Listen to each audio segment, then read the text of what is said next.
75 साल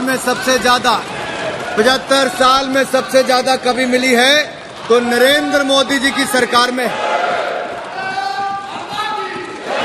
तो मोदी सरकार में उसकी गारंटी हुई है।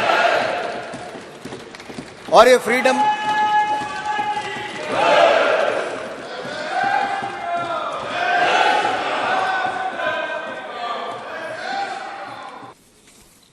रमेश बिदूड़ी जी ने भी कुछ सुझाव दिए, महतो साहब जी ने कुछ सुझाव दिए, मैं इसको सुझाव के रूप में ले रहा हूं। अब जो कुछ विषय अंत में गणेश जी ने भी कुछ सुझाव दिए, भी सुझाव के रूप में ही है। गणेश जी ने कहा कि न्यूज लेटर अगर कॉलेज निकालता तो क्या। अध्यक्ष जी, न्यूज लेटर और जर्नल निकालना जब कॉलेज को वो 2011 के कांग्रेस यूपीए के बिल के समय था कि जिसमें अंग्रेजों से भी आगे कांग्रेस बढ़ गई थी। माननीय सदस्यगण, अब हम 17वीं लोकसभा के 14वें सत्र की समाप्ति की ओर आ गए हैं। इस सत्र का आरंभ 4 दिसंबर 2023 को हुआ था। इस सत्र में हमने 14 बैठकें की जो 61 घंटे 50 मिनट तक चली। सत्र के दौरान कुल 12 सरकारी विधेयक लोकसभा में पुनर्स्थापित किए गए। सत्र के दौरान कुल 18 सरकारी विधेयक लोकसभा में चर्चा के बाद पारित किए गए। सभा द्वारा पारित किए गए कुछ महत्वपूर्ण विधेयक इस तरीके से हैं। भारतीय न्याय संहिता 2023, भारतीय नागरिक सुरक्षा संहिता 2023, भारतीय साक्ष्य बिल 2023, केंद्रीय वस्तु एवं सेवा कर संशोधन विधेयक 2023, दूरसंचार विधेयक 2023।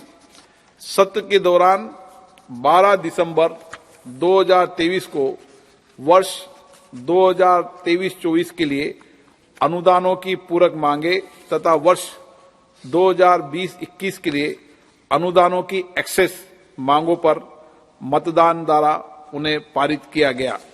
सत्र के दौरान कुल 55 तारांकित प्रश्न पूछे गए। सत्र के दौरान नियम 377 के अधीन कुल 265 मामले उठाए गए। शून्यकाल के दौरान कुल 182 मामले उठाए गए। सत्र के दौरान लोकसभा विभागों से संबद्ध स्थायी समिति के 35 प्रतिवेदन सभा में प्रस्तुत किए गए। इस सत्र के दौरान निर्देश 73 के अधीन सभा में 33 वक्तव्य दिए गए। इसके अतिरिक्त माननीय संसदीय कार्य मंत्री द्वारा भी एक वक्तव्य दिया गया। सत्र के दौरान प्रश्नों में शुद्धि करने वाले 2 वक्तव्य सदन की पटल पर रखे गए। सत्र के दौरान कुल 1930 पत्रों को सदन पर सभा पटल पर रखा गया। लोकसभा के इस सत्र की कार्य उत्पादकता लगभग 74% रही। माननीय सदस्यगण, दिनांक 18 दिसंबर 2023 को श्रीलंका की संसद के अध्यक्ष के नेतृत्व में वहां के संसदीय शिष्टमंडल का सभा ने स्वागत किया। उन्होंने सभा में विशिष्ट जगह बैठकर सभा की कार्रवाई भी देखी। माननीय सदस्यगण, मैं सभा की कार्रवाई को पूरा करने में सभापति तालिका में शामिल माननीय मेरे साथियों को उनके योगदान के लिए आभार व्यक्त करता हूं।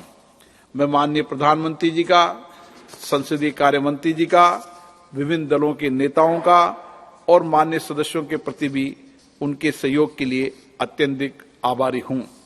मैं आप सभी की ओर से प्रेस और मीडिया के मित्रों को भी धन्यवाद करता हूं।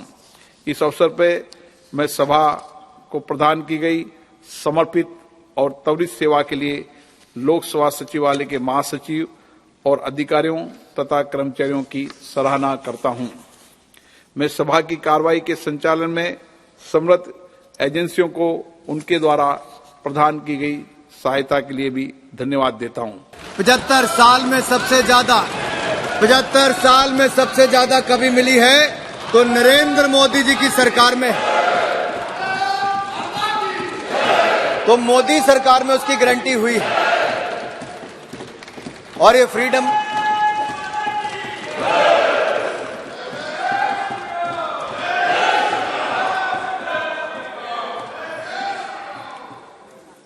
माननीय अध्यक्ष जी, मैं गर्व के साथ कह सकता हूं, पूरे जिम्मेदारी के साथ कह सकता हूं, अगर अभिव्यक्ति की आजादी, फ्रीडम ऑफ प्रेस अगर 75 साल में किसी सरकार के समय सबसे ज्यादा है तो मोदी सरकार में सबसे ज्यादा है। पिछले 10 साल का रिकॉर्ड उठाकर देखिए, एक भी कोई कार्रवाई हमने ऐसी नहीं की है, उल्टा अवसर दिए हैं ऑनलाइन आने का। इसलिए मैंने कहा ये जो कानून है ये सिंपल, स्मार्ट, साइमल्टेनियस प्रोसेस है।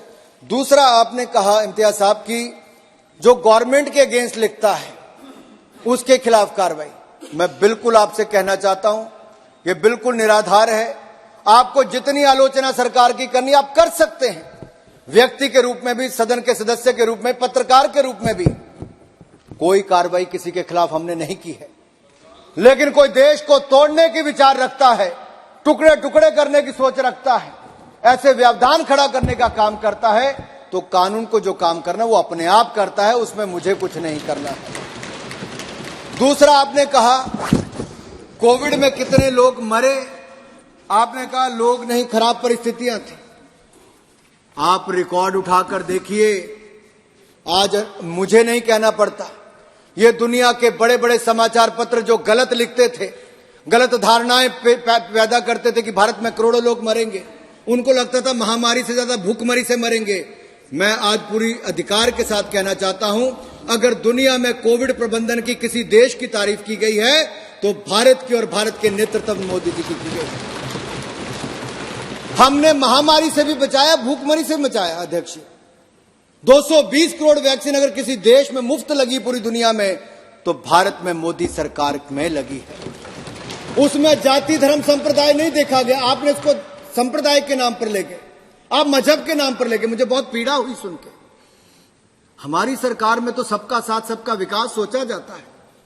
हमने कभी ये नहीं कहा, आप एक कोई इंसिडेंट बताइए, अगर 4 करोड़ पक्के मकान मिले, 12 करोड़ शौचालय बने, 10 करोड़ बहनों को रसोई गैस का सिलेंडर मिला, 13 करोड़ घरों को नल से जल मिला, 80 करोड़ गरीबों को अनाज मुफ्त में मिल रहा है, और अगले 5 साल की गारंटी भी मोदी की गारंटी में मिलने का वायदा हुआ है, तो किसी की जाति, धर्म, संप्रदाय नहीं देखा गया। मैं इतना ही कहना चाहता हूं, हमने तो सबका साथ, सबका विकास के साथ काम किया। आप बिल्कुल इसमें ना जाइए। यहां पे भी जितनों को सर्टिफिकेट मिल, आपने कहा सर रिकॉर्ड चेक कराइए, आपने मजबूरी रूप देने की बात कही है, आपने मजबूरी रूप देने की बात कही, आपने कोविड में खराब मैंने कहा कोविड के समय भी अगर किसी रिपोर्टर की मृत्यु भी हुई तो उसको 5 लाख रुपए मदद देने का काम मोदी सरकार के समय हुआ। आपने कहा अखबारों को जिंदा रखना चाहिए, मैंने कहा जिंदा के लिए हमने बढ़ाने का काम, रिकॉर्ड रजिस्ट्रेशन हम लोग ऑनलाइन कर रहे हैं और बाकी कर रहे हैं। आपने कहा 1120 करोड़ रुपए, 1120 रुपए का सिलेंडर, आप गलत कह रहे हैं। जितने उज्ज्वला योजना के लाभार्थी हैं उनको 1120 नहीं 630 रुपए का सिलेंडर मिलता है, और ये मोदी की गारंटी के कारण मिल रहा है। बाकियों को 920 रुपए में मिलता है। ऐसा ही नहीं, आपने कहा डिजिटल मीडिया को तो मैंने कह ही दिया। आपके कुछ और प्रश्न थे। आपने जो मजहब की बात की मैंने उसका भी उत्तर दे दिया। हमने पहले भी कहा कि इसको,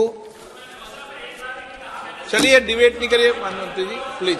नो, मैं अध्यक्ष जी इतना ही कहूंगा कि आखिरकार गुलामी की मानसिकता से बाहर निकलकर आधुनिकता से लैस, अवसरों से लैस ये bill, press and registration of periodical bill 2023 एक ऐसे अवसर लेकर आ रहा है जो एक बार नहीं अनेक बार अनेक लोगों को आगे बढ़ने का अवसर देगा, पत्रकारिता के क्षेत्र में उद्यमी बनने के अवसर देगा, और ये बिल 1867 के बिल को हटाकर संपूर्णता